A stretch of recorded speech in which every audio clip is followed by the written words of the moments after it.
The new concept of relationship would have to include the realm of I'm not actually you are monogamous, but then you're not willing to get on board with this larger, strange, life-altering commitment thing. You're basically saying that you're not on board with that definition. You're not going to like jump into that defined container because you don't want to do that specific thing. Coming all the way from Minneapolis to Washington, D.C., we now bring you Enter the Freud. This is for entertainment purposes only. It is no way medical advice. So I was at this party. This friend of mine had her birthday party this weekend, and so there was maybe 15 people there, and I was meeting a bunch of new people, and everyone was like, okay, so this person and this, and I'm like, okay, and it's kind of like two people come in together, and so I'm like trying to figure out if they're in a relationship or not, and it was just so comical because everyone that came in, and I'm trying to be polite or subtle about it, but when you meet new people, you kind of want to know if they're together or not, but in this day and age, you can't assume, but I'm still trying to figure out, and it's like everyone there was in some sort of weird, ambiguous relationship situation and, didn't want to talk about it or like, we're joking about it or clearly one person was mad about it and I just was like, oh, wow, we're in a new cultural, historical era where the norms of relationships aren't what they used to be. It used to be either people were together or people weren't together. Yeah. And nowadays, there's this whole new gray area that has emerged as the norm. The gray area in like a big city in America for 20-somethings, 30-somethings, and 40-somethings, maybe even 50-somethings, but for sure 20 to through the 40s, the norm is a gray area relationship. What did you call that? What? It's the term, and that's the other funny thing is all the terms that are out there because everyone uses different terms because no one knows what the hell is going on in any relationship. And so there's always some new term that people are trying to come up with. And the new term that you hear, which is just kind of funny, is a situationship. Oh, yeah. That's this new term you hear people say. They'll be like, oh, are you guys in a relationship? And the person will be like, well, I wouldn't say a relationship. We're more in a situationship, which is it's just kind of a fun. That term speaks to this cultural, historical relationship phenomenon that we're in. Yeah.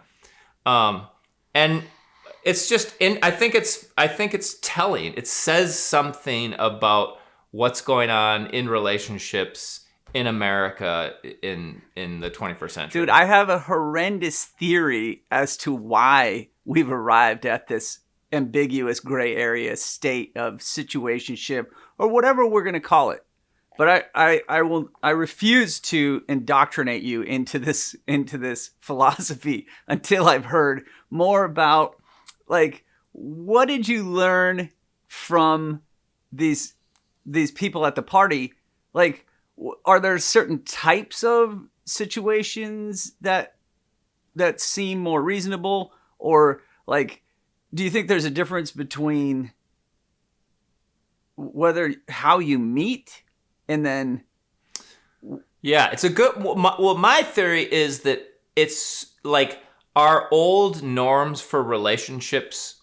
People have cast them off, so we're in a new phase where no one knows what the hell they're doing. Yeah. And so everyone's in a different situation. Most people are pretty lost. Most people are they don't even know what their needs are or what they're doing. So they're just sort of being guided blindly by all these unconscious needs of intimacy, sex, attachment, self-esteem, recreation. There's just all these different needs, and they're blindly tugging them in all these different directions. And most people just don't know what the fuck they're doing. And so everyone's lost. And so if let's say I did a funny experiment at this party and I like took each person and I sat them down and I really interviewed them for me to assess where they were at, I think I would get like many, many different stories, and each person would be in a different place. And therefore, that's what I think is going on. It used to just be like, let's say back in the 40s, There just was one cookie cutter that everyone had to fit Yeah. in, Basically, everyone just got married and until death do us part. And on rare occasion, someone would deviate from that. But really, back in the 40s, I don't think you weren't allowed to deviate from it. Okay, well, so if your theory is basically that we're departing from the old norms, and then the present state into our future is that there's multiple avenues of stylistic approaches to how you're going to pair bond. Well, what are we departing from?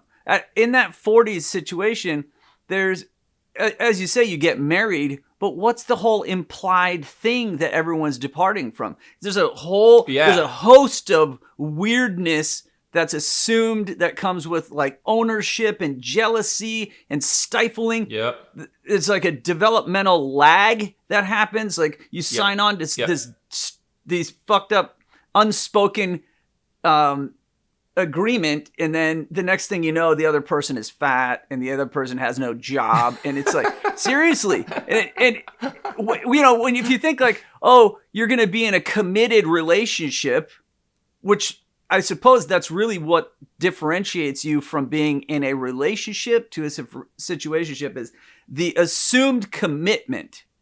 But then it's like, committing to what? What did we used to commit to that now seems insane? Well, wait, it used to be, there's two layers to this question. The simple answer is what we used to commit to was you meet someone in your 20s and you get married and you spend the rest of your life with them. Period. End of story. Yeah. And that was the only really acceptable way to do it. And honestly, you don't really have sex before you get married. So the reason people get married in their 20s is they're just like dying of sexual desire and horniness, and it's just like they're ready to explode, and then they meet this young they're both like 22, just like pumping, the hormones are just oozing out of them and they're dying to have sex. So it's like, all right, let's get married to have sex. And then when they do, the society says, all right, you're married now, you have to stay together for the rest of your lives. So those used to be the rules. And I don't want to criticize those rules because I actually think there's some pretty good reasons for that. It was that the rules were set up around familial and cultural stability and the raising of healthy kids within this family unit. And it made sense and it sort of worked. But that's used to be what it was. And then through the 60s, because of a cultural revolution, and that also birth control was invented, it's like those rules have just completely been trashed, and everyone these days completely disregards those rules. Oh, wow. Yeah, man. Well, okay, so if those are the known rules, what are the unknown rules that we are actively shedding, leading us into, I kind of see it as like there's this, it's like a deal that you make with the other person that says, okay, we are going to be together, and part of what we're going to do together means that we're going to divorce ourselves from all other expressions of sexuality, right? So, and so in some cases, that means you can't even flirt with the opposite sex. That's seen as, oh, it's a form of cheating. Maybe you can't even look at naked pictures of other women because that might be cheating. And it's almost like an agreed upon container that your sexuality has to fit in, right? So, but let's not overly focus on sexuality, because the contract that historically we would get in is way more problematic than just not that sexuality alone isn't a real conundrum, but then with that, there's some other statements and with that, you will just kind of agree to work at a stable thing so that we can establish a lifestyle together. And then within that lifestyle, there's also kind of an agreement that we will look at the world through this lens. It's either conservative, or we have this kind of like more liberal thing, which then it's like, what the fuck happens when the people start to shift and one of them's no longer liberal, they're getting more conservative. And then it's like, oh, look at what's happening to them. Everyone likes to point like, oh, look at that. Look, they used to be on the same page, and now, can you think of what else the contract is? Well, I just suddenly had this desire, just because I think that this could be the funnest or most interesting way to take this conversation, is rather than talk theoretically like we're doing now and we usually do, we could use examples, and we could use either of us, or maybe we should both do it, is we could just both pick a time when we were in a relationship, and you could use your current relationship, but if you do, let's just not tell. Let's pretend we're not for purposes of safety.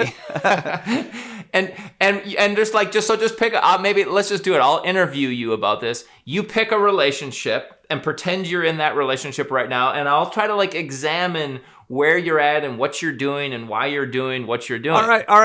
I was so when I first, before I moved to San Francisco, I lived in LA, and I dated this really tall blonde lady. Her name was Brenda. I remember right? her. Her name was Brenda. Yeah. And so she came and visited me in grad school that first year. But when we first met, it was in LA, and we were in this super party scene where we would go out to clubs with a bunch of celebrities. And the only reason why they let me in because I was with her and these other women, right? And so I would kind of get funneled in with them.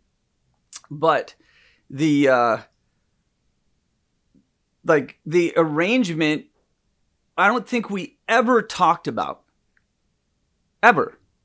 And It was just, it became really apparent to me one day when she got super wasted and ended up like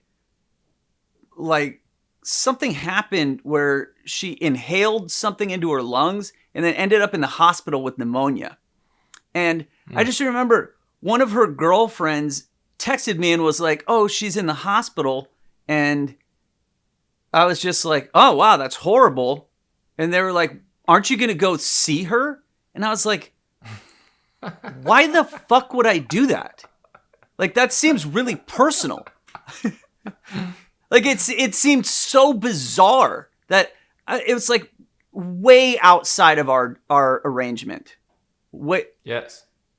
Way outside of your situation. Way outside of the situationship. And strangely, because of the social pressure, I went to see her in the hospital. And it was so weird. Yeah. Right? Right. So if I try to analyze that, it's the reason it was weird is because you being informed that she's in the hospital and you rushing to the hospital to be supportive of her, that's a certain type of relationship. That's like a supportive, an emotionally supportive part of a relationship. And that's not what you guys were doing. That wasn't part of your situation. Absolutely not. We had an arrangement that was kind of after the club, booty call text, and you show up and she's at the door naked with a sandwich. That was the deal. I'm serious. Wait a minute. Why with a sandwich? I don't know. That was it was like a strange little game. But I don't even know who introduced that shit. It's one of those unspoken parts of the deal. The sandwich? Sandwich. There was a fucking sandwich involved. And I know that's crazy, but it's a true story. Okay, but come on, let's try to psychoanalyze the sandwich. What do you think? Why do you think there was a sandwich involved? You know when you're out at the club and you're drinking and then afterwards you kind of get the munchies? I think it was part of the enticing deal. She's like, you can come over here, we'll have sex, and you can have a sandwich.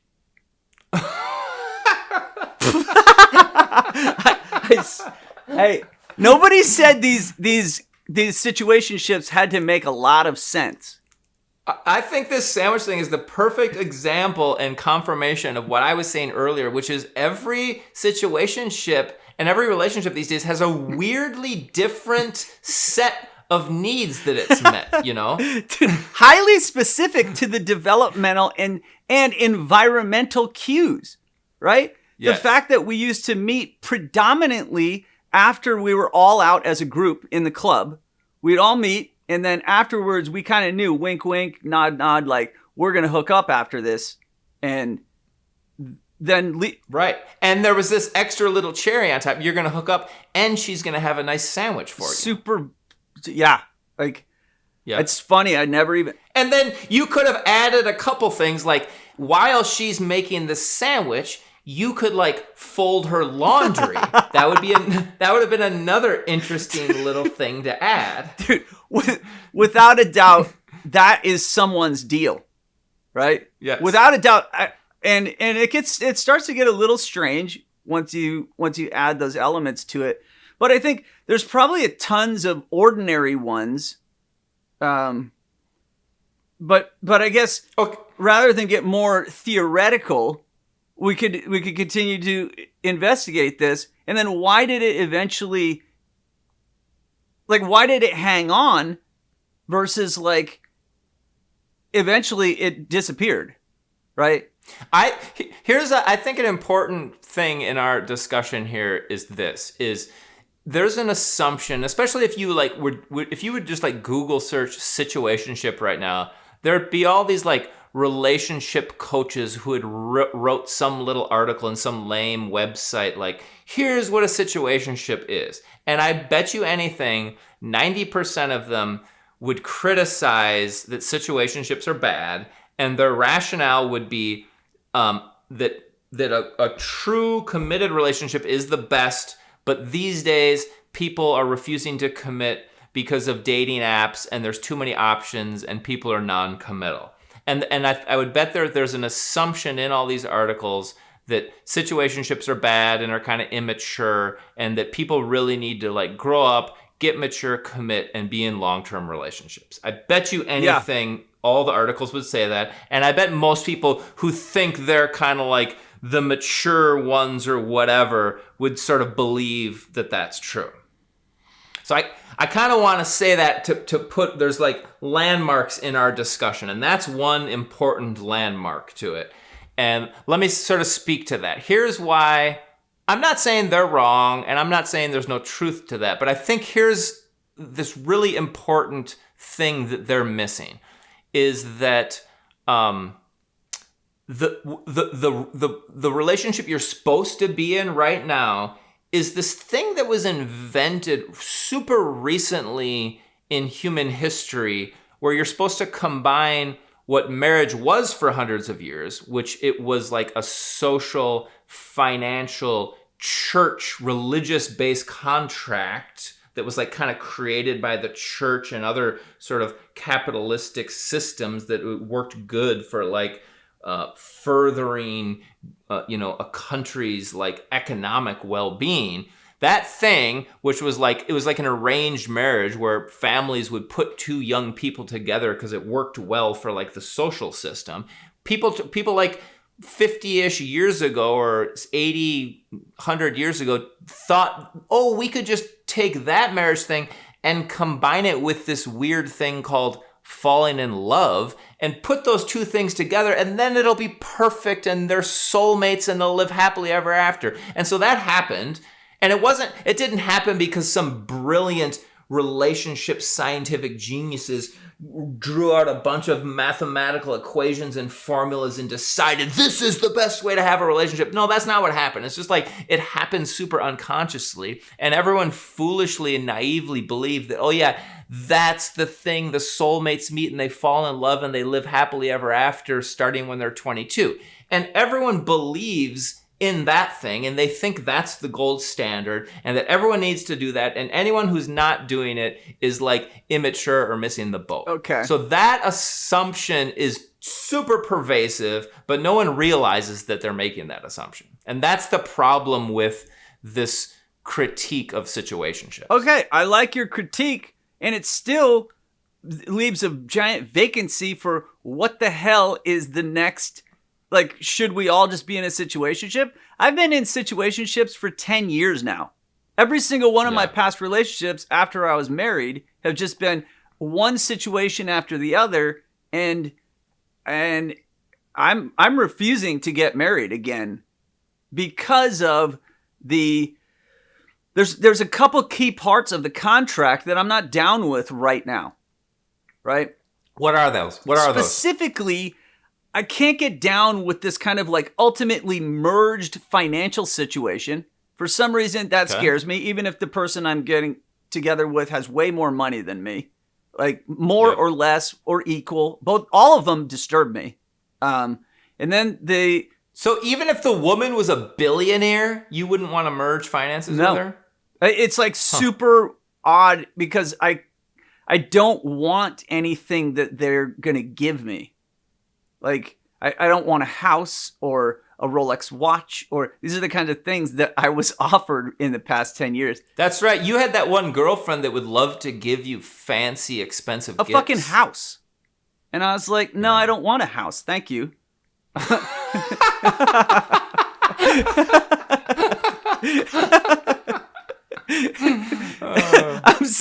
I'm serious, man. But so there's a couple of elements. So one of them was financial, and another one was just this kind of idea that we would be ultimately merged in a way that would mean it was appropriate to have more kids. And I was like, I don't really know if I'm ready for another kid. I already have one kid, and that project's going well. I don't really want to fuck that up, right? Like, it was almost like the success of this project with my son made me alarmed that I didn't want to bring something in that would maybe screw that up, or I wouldn't do as well on the second one. And hold on, explain what you mean by that. Okay, so you have your son, and you're saying that something about having your current son made you reluctant to want to do it again, have another kid with another one. I didn't want to have another kid because I was afraid of the stories of being pulled away from my arrangement with my kid. So then I like... Okay, so having a new lady with a new kid, you'd worry it would mess up your current father-son dynamic. Yeah, I am afraid of that. I was afraid. I remain afraid of that. But so I don't know if I'm going to wait till he's 18 to have another kid. Like, that's silly. So, I mean, he's already 11. So I might, that ship may have sailed. I'm not sure. Yep. Right. And so those two elements, along with, there's some kind of general fear of like being united and saying to everybody that I know, okay, here's my second wife. You saw what a disaster my first one was, but look at this one, because everyone loved my first wife, right? In fact, everyone liked my fiance before my wife, and then that didn't work out. Then everyone loved my wife, and that was a total disaster. And so then I'm like, oh, here's the third one, and I'm just like, I could almost see within each new person, though. This is why this has gone on for, I think it's like 5 different women that over the course of 10 years, so every 2 years roughly, even though I've gotten back together with each one a few times, but it's just we get to a place where it seems appropriate to get in a relationship, and even though there oftentimes we'll get to a place where it's like, okay, we're not hooking up with anybody else. We're kind of monogamous, but then we're still not going to move into some other territory. So I guess that's important to point out that the potential need for flexibility in the new concept of relationship would have to include the realm of I'm not actually, you are monogamous, but then you're not willing to get on board with this larger, strange, life-altering commitment thing. Yep.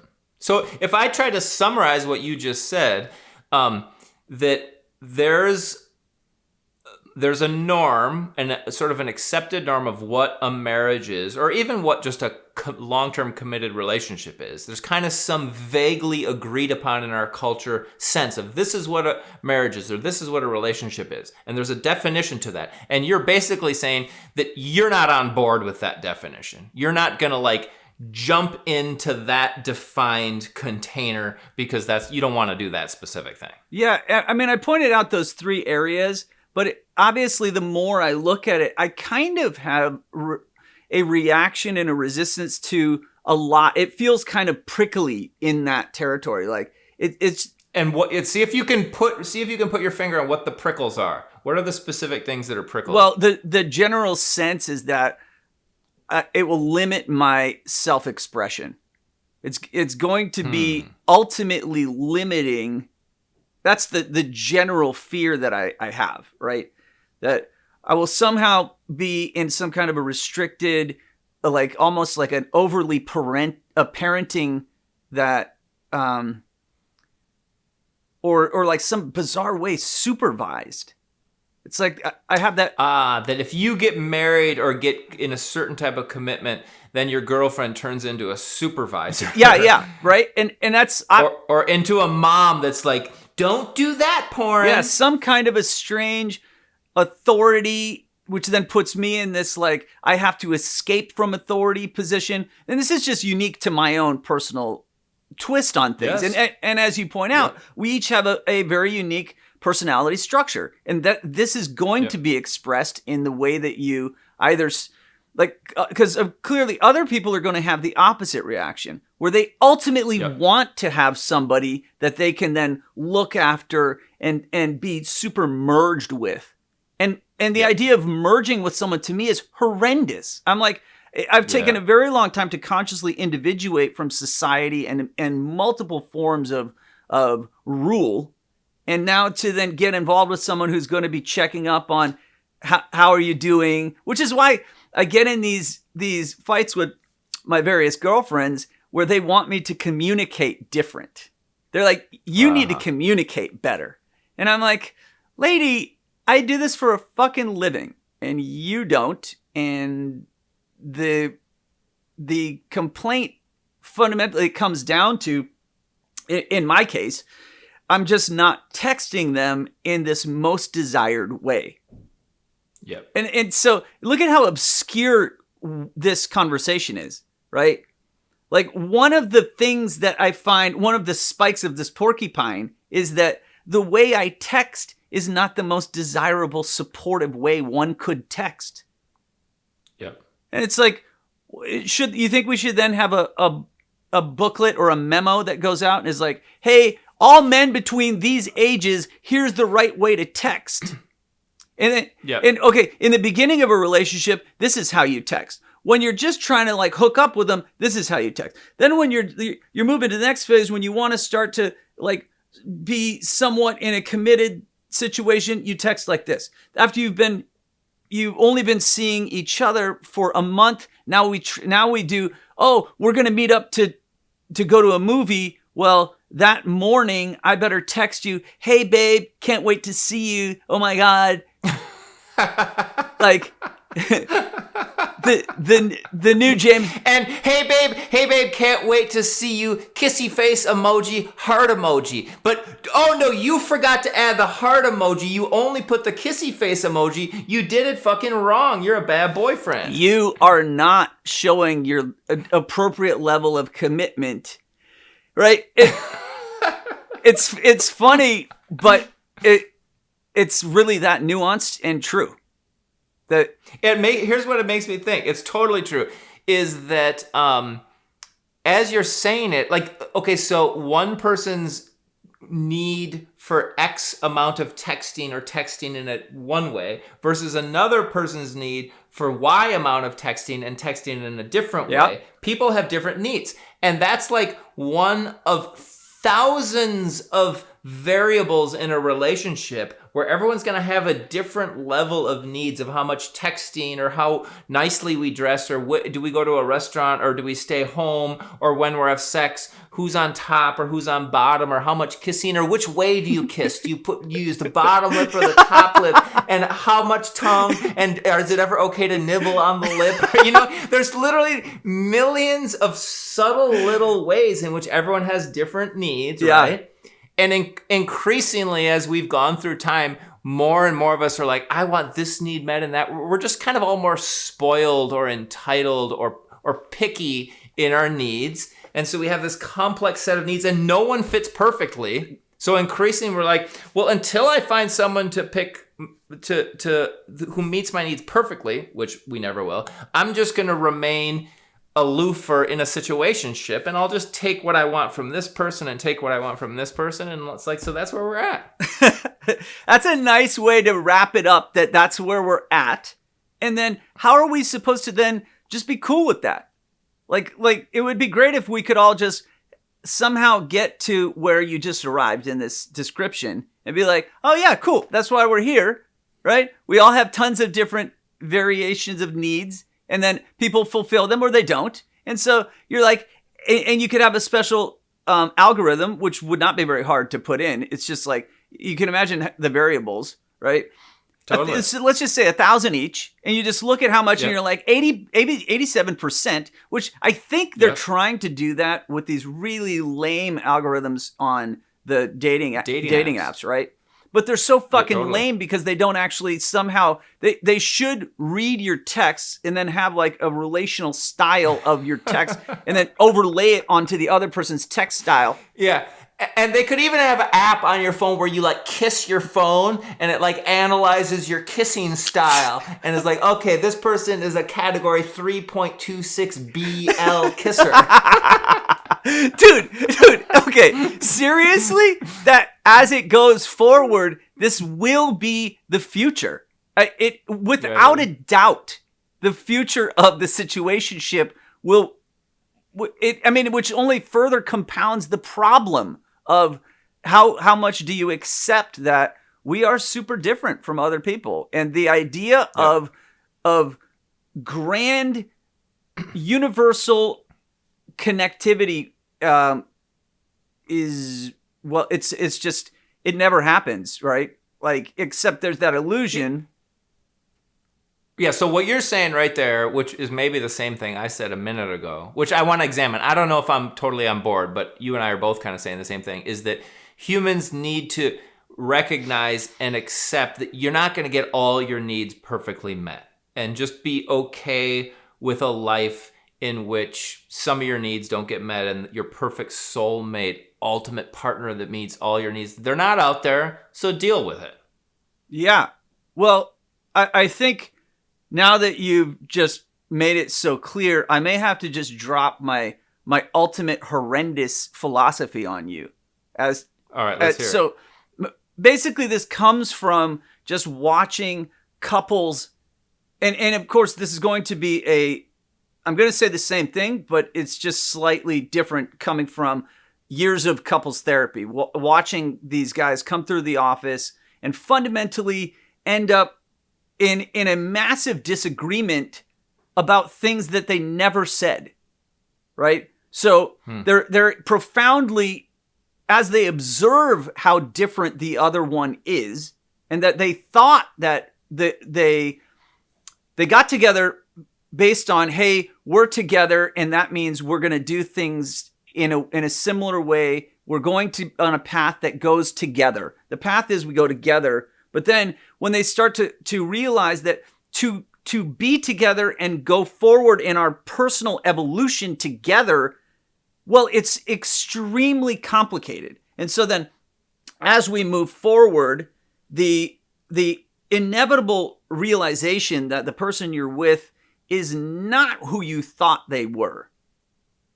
You will find out there's aspects to them that you don't like, that they don't match with what you aspire to be.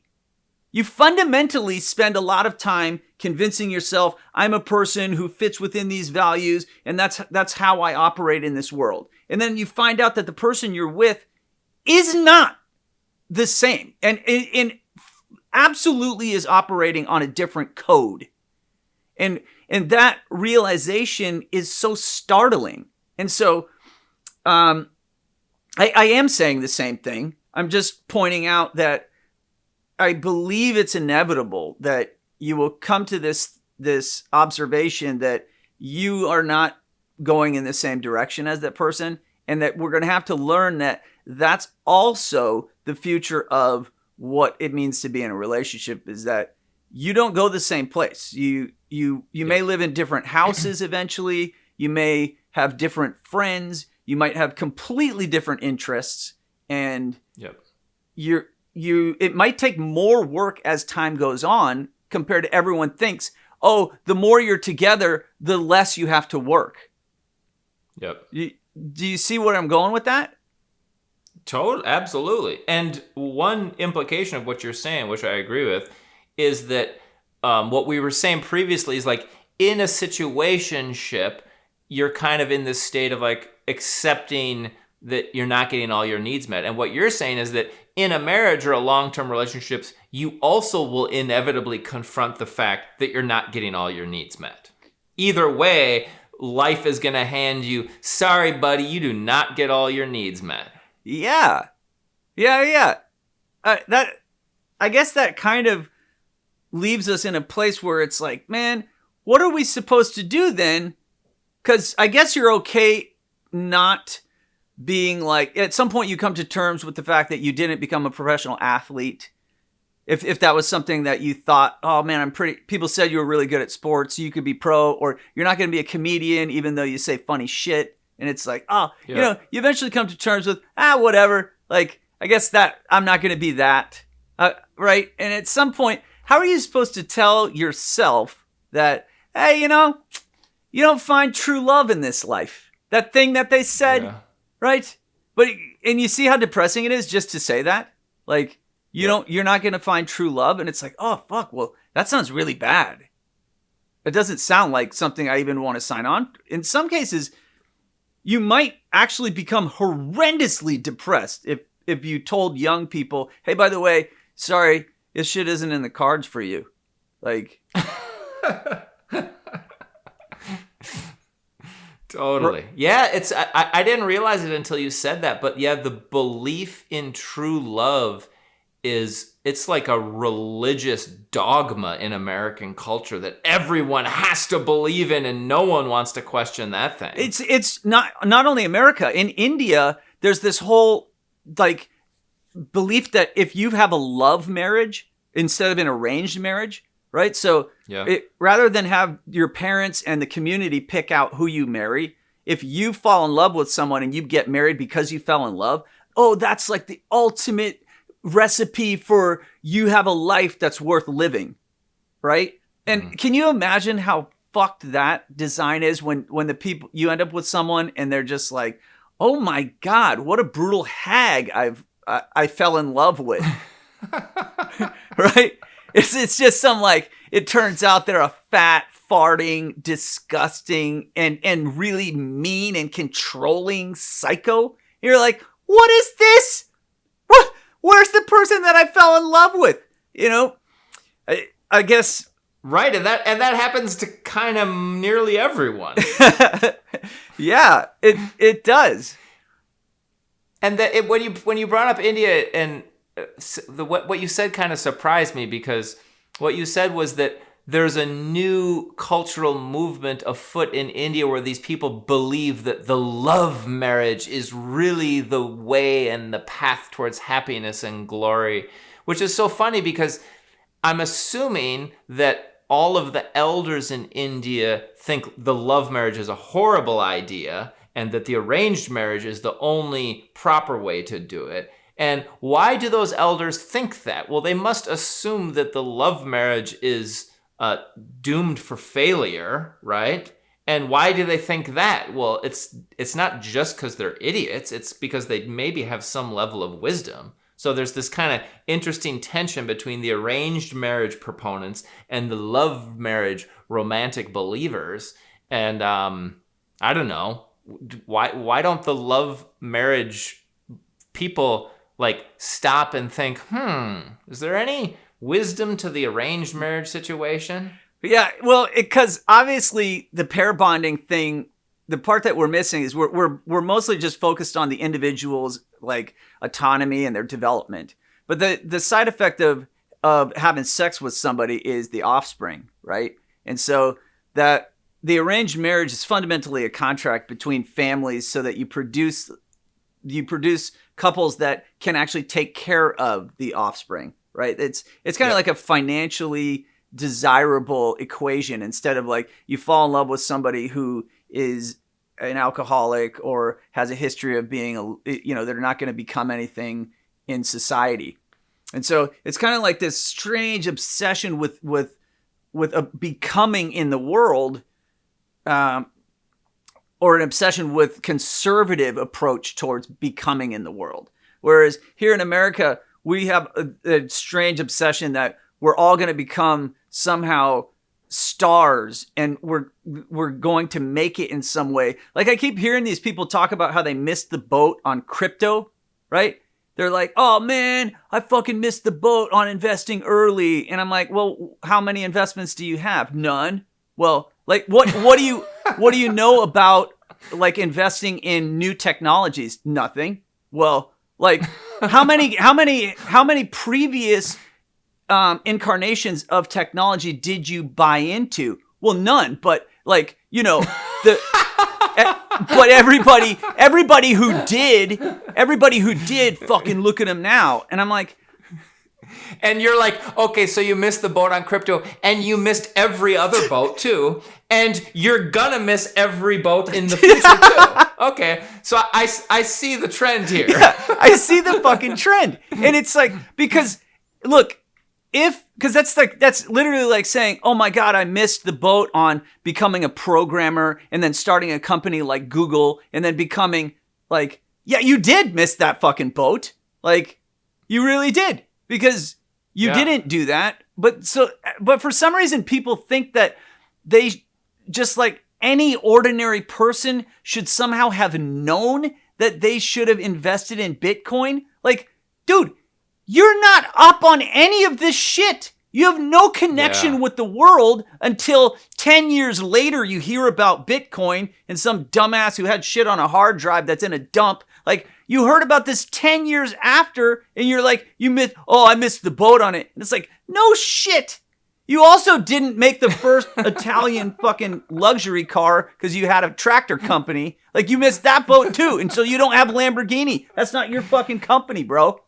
Yeah. Well, that's like an American cultural obsession, is the boat that would take me to paradise. And darn, I just barely missed that boat that took me to paradise. But I'm going to keep my eye out and I'll get the next one. That's what we're thinking about relationships. That's why there's this, we have to stay in this vague situation, because randomly I'll be walking down the street and this supermodel is going to notice me. And she's going to be like, hey, how are you doing? Maybe I could get in a relationship with you. And if it's me, then I'm going to be like, wait a second, dude, if you're going to try to give me a house and if you're going to try to like have a gorgeous child with me, like, no way. Fuck that. You got the wrong guy. I'm going to be like, don't push that shit on me, woman. Yes. At least someone understands, right? I'm glad to hear that it took another psychologist also wearing a black sweater to finally understand the complexity of this. I see that, man. Wow. Okay, the other thing, you kind of mentioned this thing, which let's get back to, because we haven't really adequately touched on it. You used this term pair bonding. So here's the problem with situationships is we humans have this really deep, powerful, intense, and oftentimes all-consuming drive towards pair bonding. And that term is kind of interesting. It's sort of like, I think it's loaded and charged, and there's a lot of assumptions. And I want to try to like psychoanalyze it a little bit. I think that when I fall in love, I meet and get to know this new woman who just seems so wonderful, and I want to pair bond with her. And I think it's the like old little juvenile emotional longings in me thinks that, oh, now I've found the person, and if I'm with her, I'll feel so good and so connected. That level of psychology, which I sometimes use the term attachment needs to describe that level. Oh, yeah, okay. it's this little kid in me and in all of us that wants to feel safe and loved and feel like a good boy and feel like now I finally have a person who loves me and we'll be together and it'll be so great. That realm, and that's one of the many relationship needs. There's all these different needs we've been talking about, and that's one of them. And I kind of think that's maybe the most powerful. I think that's maybe more powerful than sex, maybe more powerful than financial security or stability. And it's so powerful, and I think it's in there. I think it's in pretty much all of us. Maybe not everyone, but the vast majority of people have it, and it drives us intensely. Yeah. And when two people start getting close, or when two people have sex, there's hormones and neurotransmitters like oxytocin that start to make us slip into opening up that desire for pair bonding with a person. Yeah.